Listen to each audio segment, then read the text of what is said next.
সব রকমের ডাল আর শীতের সবজি দিয়ে এই জগা খিচুড়ি খেতে কিন্তু বেশ ভালো লাগে। আমার তো শীতের দিনে যেদিনকে নিরামিষ থাকে মনে হয় যেন এই খিচুড়ি বানিয়ে খেয়ে নিই। নমস্কার বন্ধুরা, গীতাস রান্না বান্নাতে আপনাদের সবাইকে স্বাগত। আসুন দেখে নেওয়া যাক আমার আজকের এই জগা খিচুড়ির রেসিপিটা তৈরির জন্য আমি একটা পাত্রের মধ্যে সব ধরনের ডাল নিয়ে নিচ্ছি, মোটামুটি ওই 100 গ্রামের মতো করে। প্রথমে নিয়ে নিলাম ছোলার ডাল, তারপর নিয়ে নিচ্ছি মটর ডাল, তারপর নিয়ে নিচ্ছি এই যে ভাজা কলাইয়ের ডাল, আর নিয়ে নিচ্ছি মুগের ডাল। মোটামুটি সমস্ত ডাল মিলিয়ে আমার 400 গ্রামের মতো ডাল হয়েছে। আর মুগ ডালটাকে হালকা একটু ভাজা ছিল, খুব বেশি কড়া করে কিন্তু ভাজা ছিল না। তো এখন খুব ভালোভাবে ডালগুলোকে জল দিয়ে ধুয়ে পরিষ্কার করে আমি প্রেসার কুকারের মধ্যে নিয়ে 2টো সিটি দিয়ে ডালটাকে হাফ সেদ্ধ করে এই যে রেখে দিয়েছি। আর এখানে আমি 400 গ্রাম পরিমাণে প্রতিদিন যে চালের ভাত খাই সেই চাল নিয়েছি। এটা কিন্তু আতপ চালের থেকে ঘরে প্রতিদিন যে চালের ভাত খাই সেই চাল দিয়ে করলেই বেশি ভালো হবে। চাইলে মোটা মোটা চাল দিয়েও কিন্তু করতে পারেন। আর এখানে বেশ কিছু সবজি কেটে নিয়েছি। সবজির মধ্যে নিয়েছি ডুমো করে কেটে নেওয়া আলু, নিয়েছি গাজর, মূলোটাকে একটু রিং করে কেটে নিয়েছি মিষ্টি কুমড়ো, সিম, আর নিয়েছি ফুলকপি। আর এদিকে নিয়েছি বেশ একটু বড় বড় টুকরো করে কেটে নেওয়া বাঁধাকপি, আর নিয়েছি মটরশুঁটি। আর ওই 100 গ্রামের মতো সয়াবিন আমি জলে ভিজিয়ে রেখেছিলাম, মানে গরম জলে। তারপর নরম হয়ে যাওয়ার পর জলটাকে নিংড়ে রেখেছি। এখন রান্নাটা করবার জন্য গ্যাসে একটা কড়াই বসিয়ে অল্প সর্ষের তেল গরম করে নিয়ে প্রথমেই ডুমো করে কেটে রাখা আলুর টুকরোগুলো দিয়ে নাড়াচাড়া করে হালকা করে ভেজে নিলাম।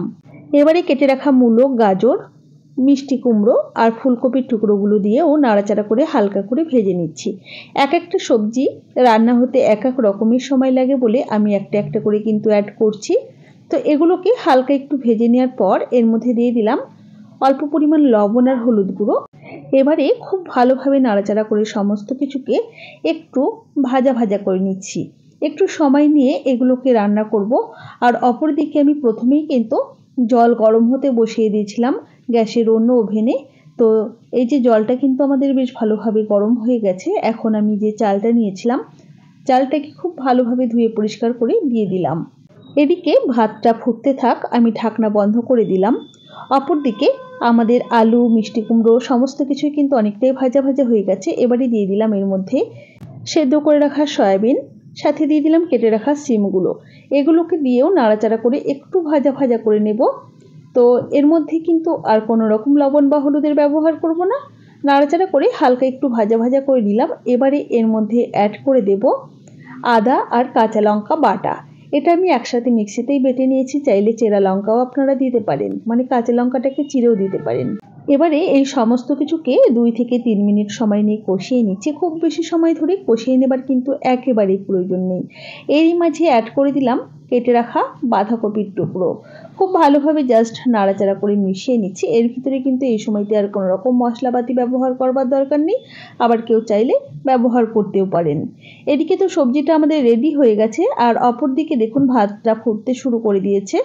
এবারে কষিয়ে রাখা সবজিগুলো এর মধ্যে অ্যাড করে দিচ্ছি। আপনি যদি আমার চ্যানেলের নতুন বন্ধু হয়ে থাকেন তাহলে অবশ্যই পাশে থাকা বেল আইকন সমেত আমার চ্যানেলটিকে সাবস্ক্রাইব করে নেওয়ার অনুরোধ রইল। তো খুব ভালোভাবে নাড়াচাড়া করে মিশিয়ে নিলাম। আর এটাকে এখন ফুটতে দেব। এরই মাঝে দিয়ে দিলাম হাফ সেদ্ধ করে রাখা ডালগুলো। যেহেতু ডালটা আমাদের হাফ সেদ্ধ করা ছিল সেই জন্য কিন্তু এই সময়তে অ্যাড করে দিলাম। চাল আর ডালের পরিমাণটা সমান নিলে কিন্তু খিচুড়ির টেস্ট ভালো হয়। এছাড়া কিন্তু আপনারা যতটা চাল নেবেন তার হাফ ডাল দিয়েও করতে পারেন। এরই মাঝে দিয়ে দিলাম স্বাদ মতো লবণ, পরিমাণ মতো হলুদ গুঁড়ো, আর দিয়ে দিলাম হাফ চা চামচ পরিমাণ জিরে গুঁড়ো, সামান্য পরিমাণ একটুখানি লাল লঙ্কার গুঁড়ো। এটা অপশনাল। খুব ভালোভাবে সমস্ত কিছুকে নাড়াচাড়া করে মিশিয়ে নিচ্ছি। এই খিচুড়িটা আমি যেভাবে করছি এইভাবেই রান্না করে খেয়ে দেখবেন, এর স্বাদ কিন্তু মুখে লেগে থাকবে। তো খুব ভালোভাবে ফুটতে দিতে হবে। আর চাল, ডাল, সবজি সমস্ত কিছু যাতে সেদ্ধ হয়ে যায় সেটা খেয়াল রাখতে হবে, মাঝে মাঝে নাড়িয়ে দিতে হবে। এরই মাঝে আমি একটা মাঝারি সাইজে স্লাইস করে কেটে নেওয়া টমেটো যোগ করে দিয়েছি। আরও একবার নাড়াচাড়া করে নিলাম। আমার খিচুড়ি রান্নার জায়গাটা একটু ছোট হয়ে গেছিলো, পরিমাণে সবজি আর চাল ডাল অনেকটা বেশি হয়ে গেছিলো আর কি। তো আমার চাল, ডাল সমস্ত কিছু সবজি সেদ্ধ হয়ে গেছে। এই সময়তে দিয়ে দিলাম কড়াইশুঁটিগুলো। এবারে গ্যাসের অন্য ওভেনে অন্য একটা কড়াই বসিয়ে দিয়ে দিলাম পরিমাণ মতো সর্ষের তেল। তেল গরম হয়ে গেলে ফোড়নে দিচ্ছি হাফ টিস্পুন করে 5 ফোড়ন, গোটা জিরে আর কয়েকটা ফাটিয়ে নেওয়া শুকনো লঙ্কা, তেজপাতা। ফোড়নটাকে লো ফ্লেমে মোটামুটি 30 থেকে 40 সেকেন্ড সময় নিয়ে খুব সুন্দর করে ভেজে নিয়েছি। এদিকে তো আমাদের খিচুড়িটা তৈরি হয়েই গেছে, মানে পুরোপুরি সেদ্ধ হয়েই গেছে। তো এখন আমি এই যে ফোড়নটা এর মধ্যে দিয়ে দিলাম। চাইলে কিন্তু ফোড়নটা আপনারা আগেও দিতে পারেন, তবে এই সময়তে এই খিচুড়ির মধ্যে ফোড়নটা দিলে স্বাদটা কিন্তু বেশ ভালো হয়। সমস্ত কিছুকে ভালোভাবে নাড়াচাড়া করে মিশিয়ে নিলাম, আর একটু চেখে দেখলাম নুনটা কম ছিল, সামান্য একটু নুন অ্যাড করে দিলাম। সাথে 1 চা চামচ চিনি দিলাম, একটু মিষ্টি দিলে খেতে বেশ ভালো লাগবে। দিয়ে দিলাম 1 চা চামচ পরিমাণ ভাজা জিরের গুঁড়ো আর 1 মুঠো ধনেপাতা কুচি। চাইলে এর মধ্যে ঘি অবশ্যই অ্যাড করতে পারেন, আমি কিন্তু এর মধ্যে আর কোনো রকম ঘি ব্যবহার করলাম না। তো সমস্ত কিছুকে নাড়াচাড়া করে মিশিয়ে নিলাম। তৈরি হয়ে গেল আমাদের জগা খিচুড়ি। শীতের দিনে এই খিচুড়ির জুড়ি মেলা ভার। রেসিপি কেমন লাগলো অবশ্যই জানাবেন, ভালো লাগলে লাইক ও শেয়ার করে পাশে থাকার অনুরোধ রইল।